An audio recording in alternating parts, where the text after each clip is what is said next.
Corona के case में इजाफा दिनों दिन हो रहा है और इसी के साथ लोगों के मन में कई तरह के सवाल भी आ रहे हैं। कई केस ऐसे भी देखे गए जिसमें मरीज कोरोना की वैक्सीन लगवाने के बाद भी पॉजिटिव पाया गया।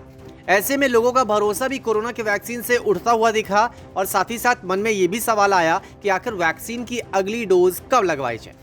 जहां तक बात रही भरोसे की, तो कोरोना वैक्सीन को लेकर स्वास्थ्य मंत्रालय ने सारी चिंताएं दूर कर दी है।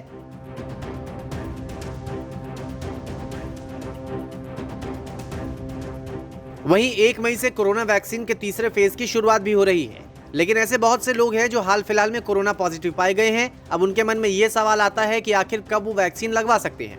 कुछ लोग ये कहते हैं कि मुझे कोविड हो गया, अब मैं वैक्सीन कब लगा सकता हूँ। इसमें जो हमारी गाइडलाइंस है गवर्नमेंट ऑफ इंडिया की, वो कहते हैं कि जब आप बिल्कुल ठीक हो जाएं तो कम से कम 2 हफ्ते वेट करना चाहिए। मेजॉरिटी ऑफ डॉक्टर्स ये कहेंगे कि 4 से 6 हफ्ते के अंदर आप लगा लीजिए, जब तक आपको पूरे लक्षण आपके ठीक हो जाते हैं। तो आपको कोविड से जब आप रिकवर कर जाएं तो वैक्सीन लगाना ज़रूरी है।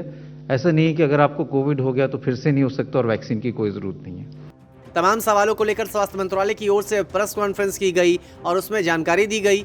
एम्स के डायरेक्टर हरदीप गुलेरिया ने साफ किया कि आखिर कोरोना होने के कितने दिन के बाद वैक्सीन लगवाई जा सकती है। ब्रेक द चेन मूवमेंट शुरू करें और मिसयूज ऑफ ड्रग्स जो है, चाहे वो ऑक्सीजन की बात हो, चाहे रेमडेसिविर की बात हो, चाहे स्टीरॉयड्स की बात हो, उसको हम बिल्कुल मिसयूज ना करें, क्योंकि उससे नुकसान ज़्यादा है, फ़ायदा कम है। कुछ लोग ये कहते हैं कि मुझे कोविड हो गया, अब मैं वैक्सीन कब लगा सकता हूँ। इसमें जो हमारी गाइडलाइंस है गवर्नमेंट ऑफ इंडिया की, वो कहते हैं कि जब आप बिल्कुल ठीक हो जाएं तो कम से कम 2 हफ्ते वेट करना चाहिए।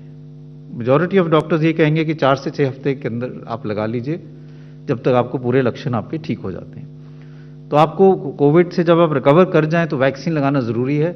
ऐसा नहीं है कि अगर आपको कोविड हो गया तो फिर से नहीं हो सकता और वैक्सीन की कोई ज़रूरत नहीं है। जो लोग कोरोना से रिकवर हो चुके हैं उनके लिए भी वैक्सीन जरूरी है। हालांकि एंटीबॉडी कोरोना से रिकवर हुए मरीज में होती है, लेकिन फिर भी वैक्सीन जरूरी है और सिर्फ एक नहीं बल्कि सभी डोज अनिवार्य है। अगर कोई वैक्सीन की पहली डोज लगवाने के बाद कोरोना पीड़ित हो जाता है तो उसके लिए दूसरी डोज जरूरी है। और ऐसा नहीं है कि पहली डोज के बाद कोरोना होने वाले मरीजों को वैक्सीन की शुरुआत फिर से पहली डोज से करनी पड़ेगी। इस वक्त भारत में 2 वैक्सीन है और दोनों ही वैक्सीन अच्छी हैं। अगर वैक्सीन लगवाना है तो इसके लिए इस बार जरूरी है रजिस्ट्रेशन कराना। रजिस्ट्रेशन के जरिए कोरोना की वैक्सीन लगवा सकते हैं और कोरोना को मात दे सकते हैं। न्यूज़ तक ब्यूरो।